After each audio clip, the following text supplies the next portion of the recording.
Welcome to Sweet Life Beat Life. We hope this video helps. You begin by verifying where your backup lives and why it matters. Once done, pick the fastest source. If Google Drive holds your backup, make sure you're signed into the same account and connected to a stable Wi-Fi network. For local SD or computer images, connect the phone with a USB cable and enable file transfer. If you plan to use ADB, enable developer options and USB debugging now. This prepares your phone for the restore commands that follow. Now you execute the chosen restore method and watch progress carefully.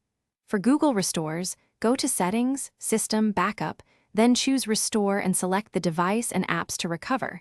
This reattaches app data and settings.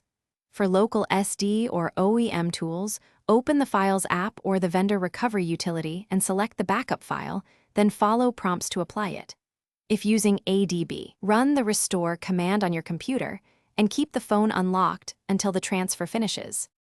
To finish, reboot your phone and verify that apps, photos, and settings returned as expected. Make sure you re-sign into accounts and grant any permissions apps request. If something didn't restore, don't panic.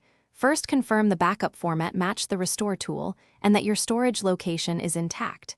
If using USB, reinstall drivers or try a different cable.